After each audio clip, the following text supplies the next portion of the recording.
Hello મિત્રો, સ્વાગત છે અમારી યુટ્યુબ ચેનલમાં લાઈફ વિથ નોલેજ 9915માં. આજે ભાગ 4માં આપનું હાર્દિક સ્વાગત છે. મિત્રો, આપણે ક્રિયાપદ વિશે અભ્યાસ કર્યો તો એમાં સહાયકારક ક્રિયાપદમાં એમ ઇઝ અને આરનો કેવી રીતે ઉપયોગ થાય એ વિશે આપણે ચર્ચા કરી હતી. આજે આપણે ભાગ 4ની અંદર સહાયકારક ક્રિયાપદ બીજા બે લેવાના છે, વોઝ અને વેર. તો વોઝ અને વેરનો ઉપયોગ કેવી રીતે થાય તો એ આજે આપણે શીખીશું. મિત્રો, તમે જુઓ અહીંયા ટુ બીના વોઝ અને વેર. મિત્રો, વોઝ અને વેરનો ઉપયોગ હંમેશા ભૂતકાળમાં થાય છે, એ બરાબર યાદ રાખવાનું છે કે વોઝ અને વેરનો ઉપયોગ હંમેશા ભૂતકાળમાં થાય. આ મિત્રો, જે આપણે ક્રિયાપદો ભણ્યા, જે ક્રિયાપદોનું વર્ગીકરણ ભણ્યા, એમાં જે સહાયકારક ક્રિયાપદ હતા એ સહાયકારક ક્રિયાપદના એટલે હેલ્પિંગ વર્બ હતા. એમાં ટુ બીના જે ક્રિયાપદ હતા એ વિશે આપણે આજે ચર્ચા કરીએ છીએ. આગળના ભાગમાં એમ ઇઝ આર જે વર્તમાન કાળમાં વપરાય છે તે મિત્રો આપણે ભણ્યા. હવે વોઝ અને વેરનો ઉપયોગ ભૂતકાળમાં થાય છે એ યાદ રાખવાનું છે.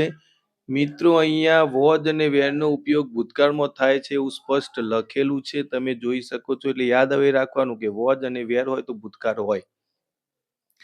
હવે મિત્રો જુઓ, વોઝ કઈ જગ્યાએ વાપરવું અને વેર કઈ જગ્યાએ વાપરવું એ આપણે ઉપયોગ આજે શીખવાનો છે. તો વોઝ કઈ જગ્યાએ વપરાય મિત્રો, તો યાદ રાખજો, આઈ હોય, હી હોય, સી હોય, ઇટ હોય કે કોઈ પણ એક વચનનું નામ હોય તો હંમેશા વોઝ મૂકવામાં આવે છે. એ જ પ્રકારે વી હોય, યુ, દે અને બહુવચનનું કોઈ પણ નામ હોય તો એની સાથે વેર મૂકવામાં આવે છે. તો આ હવે યાદ રાખવાનું છે કે પ્રથમ પુરુષ એક વચન આઈ હોય તો વોઝ આવે, ત્રીજો પુરુષ એક વચન હી, સી, ઇટ અને એક વચનનું નામ તો એની સાથે વોઝ આવે. વી, યુ અને દે, તો વી પ્રથમ પુરુષ બહુવચન છે, યુ પણ બહુવચન છે, દે પણ બહુવચન અને બહુવચનનું નામ તો તેની સાથે હંમેશા વેર આવે છે. આ મિત્રો આપણે ખાસ યાદ રાખવાનું છે. એટલે એક વચનનું જે અહીંયા નામ છે આઈ, હી, સી, ઇટ અને એક વચનનું નામ એની સાથે હંમેશા વોઝ વપરાય છે. અને એ સિવાય વી, યુ, દે અને બહુવચનનું નામ હોય તો એની સાથે હંમેશા વેર વપરાય છે. મિત્રો, આ ખાસ લખી લેજો. ઘણી વખત આઈ સાથે વેર વાપરવામાં આવતું હોય એ ગ્રામરનો એક અલગ મુદ્દો છે મિત્રો, એ તમારે આગળ ભણવામાં આવશે. અત્યારે તમારે એટલું જ શીખવાનું છે કે આઈ હોય, હી, સી, ઇટ અને એક વચનનું નામ હોય તો એની સાથે વોઝ મૂકવામાં આવે છે. વી, યુ, દે બહુવચનનું નામ હોય તો એની સાથે વેર મૂકવામાં આવે છે. અહીંયા માત્ર ખાલી ઉદાહરણ સ્વરૂપ સમજાવવા માટે તમને મેં લખ્યા છે કે આઈ વોઝ, પછી જે તમે લખ્યું હોય I was, he was, she was, it was અને રોહિત વોઝ. રોહિત એક વચનનું નામ છે એટલે આ ની સાથે વોઝ આવે. હવે બહુવચન હોય તો એની સાથે વી આવે. અહીંયા જુઓ મિત્રો, વી વેર, યુ વેર, દે વેર અને ફાર્મર્સ વેર એટલે બહુવચનનું નામ હોય તો. એટલે મિત્રો યાદ એ રાખવાનું છે કે વોઝ અને વેરનો ઉપયોગ હંમેશા ભૂતકાળમાં થાય છે ટુ બીના ક્રિયાપદ તરીકે. અને એમાં આઈ, હી, સી, ઇટ અને એક વચનનું નામ હોય તો હંમેશા વોઝ વપરાય છે. વી, યુ, દે અને બહુવચનનું નામ હોય તો એની સાથે વેર વપરાય છે.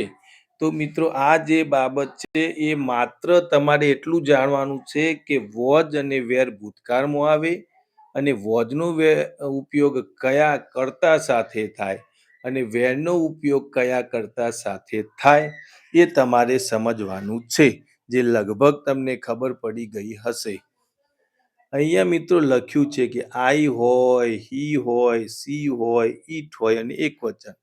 બસ આટલું જ યાદ રાખવાનું. આટલું હોય તો હંમેશા વોઝ મૂકવાનું છે એની પાછળ. વી, યુ, દે અને બહુવચનનું નામ હોય તો એની પાછળ વેર મૂકવાનું છે. વેરને ઉચ્ચાર તરીકે વર પણ કહેવામાં આવે છે મિત્રો. તો આ છે ભૂતકાળમાં વપરાતા બે ક્રિયાપદ વોજ અને વેર. આ ટુ બીના ક્રિયાપદ હેલ્પિંગ વર્બમાં આપણે લઈએ છીએ. તો એમિજાર જે વર્તમાન કાળમાં વપરાતું હતું એમાં ભાઈ આઈ સાથે એમ આવે, બરાબર છે. હી સી ઈટ હોય તો એની સાથે ઈ જ આવે. એક વચનનું નામ હોય તો ઈ જ આવે.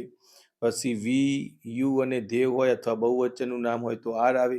એવું આપણે શીખ્યા એ જ પ્રમાણે આ ભૂતકાળમાં આવે છે વોજ અને વેર, અને તેનો હંમેશા ઉપયોગ તો આ ચાર વસ્તુ માટે વોજ વપરાય છે અને આ ચાર વસ્તુ માટે વેર મૂકવામાં આવે છે. એટલે મિત્રો યાદ આટલું જ માત્ર રાખવાનું છે કે આઈ હી સી ઈટ એકવચનનું નામ તો વોજ આવે. વી યુ ધે બહુવચનનું નામ તો વેર આવે. મિત્રો આટલું જ યાદ રાખવાનું છે. આ સીધે સીધું તમને યાદ રહી જશે. આ માત્ર ઉદાહરણ સ્વરૂપ મૂકેલા છે કે આ રીતે મુકાય. કરતા આવે પછી સીધું ટુ બીનું ક્રિયાપદ મૂકવાનું થાય ભૂતકાળની અંદર. તો આ બંને જે વોજ અને વેર છે તે ભૂતકાળના ટુ બીના ક્રિયાપદો છે.